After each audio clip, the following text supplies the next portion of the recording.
నమస్తే, welcome to ప్రజా ప్రతినిధి న్యూస్.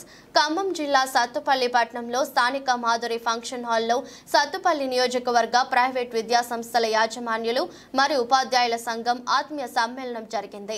ఈ కార్యక్రమానికి సత్తుపల్లి ఎమ్మెల్యే శ్రీమతి మట్టా రాగమయ్య దయానంద్ ముఖ్య అతిథిగా హాజరయ్యారు. అదేవిధంగా నల్గొండ, వరంగల్, ఖమ్మం పట్టభద్రుల నియోజకవర్గ కాంగ్రెస్ పార్టీ అభ్యర్థి తీన్మార్ మల్లన్న కూడా హాజరయ్యారు. ఈ సందర్భంగా సమావేశాన్ని ఉద్దేశించి తీన్మార్ మల్లన్న మాట్లాడుతూ ప్రైవేట్ విద్యా సంస్థలు మరియు ఉపాధ్యాయుల సమస్యలను పరిష్కరించడంలో గత ప్రభుత్వం విఫలమైందని, అందుకే ప్రజలు కేసీఆర్ ను ఓడించి ప్రతిపక్షంలో కూర్చోబెట్టారని, ఇప్పుడు ప్రజా ప్రభుత్వం వచ్చిందని, మే 27వ తేదీన జరగబోయే వరంగల్, ఖమ్మం, నల్గొండ పట్టభద్రుల ఎమ్మెల్సీ ఉప ఎన్నికల్లో మీ సోదరుడు తీన్మార్ మల్లన్నకు ఓటు వేసి మనస్ఫూర్తిగా ఆదరించాలని, మీ సోదరుడిగా మీరు ఎదుర్కొన్న సమస్యల్ని పరిష్కరిస్తా అని అన్నారు. ఈ కార్యక్రమంలో ఖమ్మం పార్లమెంట్ నియోజకవర్గ కాంగ్రెస్ పార్టీ అభ్యర్థి రామసహాయం రఘురామిరెడ్డి, కాంగ్రెస్ పార్టీ రాష్ట్ర నాయకులు మట్టా దయానంద్, విజయ్ కుమార్, ప్రైవేట్ విద్యా సంస్థల యాజమాన్యాల సంఘం అధ్యక్షుడు ఇస్మాయిల్, పసుపులేటి నాగేశ్వరరావు, నాయుడు వెంకటేశ్వరరావు, ప్రైవేట్ విద్యా సంస్థల యాజమాన్యం మరియు ఉపాధ్యాయులు పాల్గొన్నారు.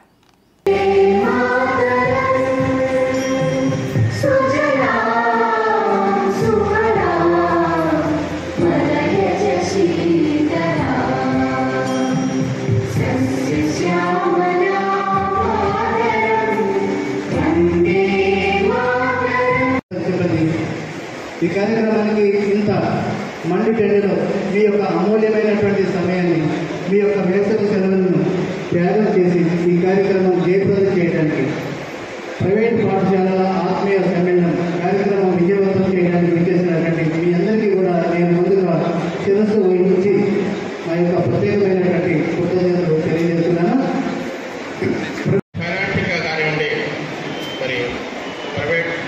పాఠశాలలో పనిచేసేటటువంటి ఉపాధ్యాయుల్ని ఆదుకోవాల్సిందిగా ఈనాడు మనకు వచ్చినటువంటి మినిస్టర్ గారికి కానివ్వండి, మనకు ఎమ్మెల్యే గారికి కానివ్వండి విన్నవించుకోవాల్సిన అవసరం ఎంతైనా ఉంది.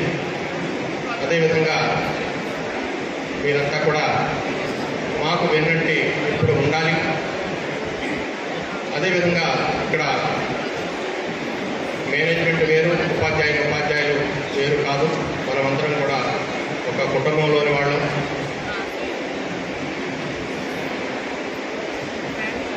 అయితే ఈ మే నెల, ఏప్రిల్ నెలలో 25 డేస్ మాత్రమే పాఠశాల నిర్వహిస్తారు. తర్వాత 5 రోజులు మనకి వర్కింగ్ ఉండదు. అప్పటి నుంచి తర్వాత మే నెలలో కూడా మనకి పాఠశాల రన్ అవ్వవు.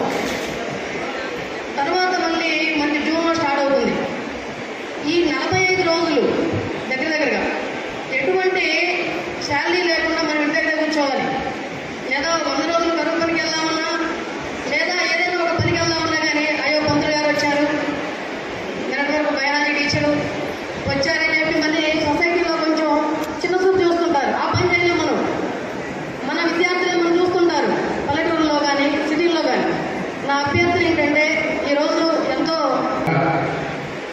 ఒక రకంగా చెప్పాలంటే బిలో ప్రావర్టీ లైన్లో ఉన్నటువంటి ఎవరు ఉన్నారు, ఏదో ఒక 10% వివిధ మార్గాల ద్వారా, వివిధ సపోర్ట్స్ ద్వారా కాస్త ఉన్నటువంటి వాళ్ళు తప్ప మిగిలిన వాళ్ళంతా కూడా చాలా ఇబ్బంది పడుతున్నటువంటి సందర్భాలు దాదాపు ఈ 14-13 సంవత్సరాల బట్టి మేము కూడా చూస్తూ ఉన్నాం.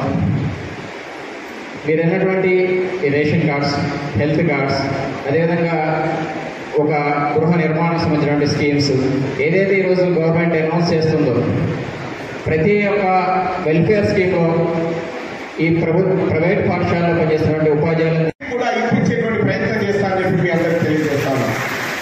ఎవరికి భారం లేకుండా ప్రభుత్వమే కొంత మొత్తం భరిస్తూ మీకు కొంత ఉపశమనం కలిగించే ప్రయత్నం చేస్తామని చెప్పి నా వంతుగా తెలియజేసుకుంటూ, అలాగే ప్రైవేట్ స్కూళ్ళు, పాఠశాలలు కానీ యాజమాన్యాలు కానీ మీ పైన ఎలాంటి ఒత్తిడి లేకుండా, ముఖ్యంగా ప్రభుత్వ ఒత్తిడి లేకుండా స్వేచ్ఛగా మీరు విద్యా బోధన కార్యక్రమాలు చేసుకోవడానికి ప్రభుత్వం 100% సహకరిస్తుంది, పూర్తిగా సహకరిస్తుందని తెలియజేస్తా ఉన్నాం.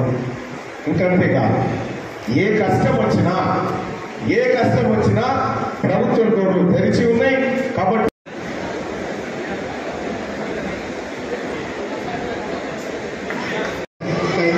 చాలా మంది మీకు సన్మానం కోసం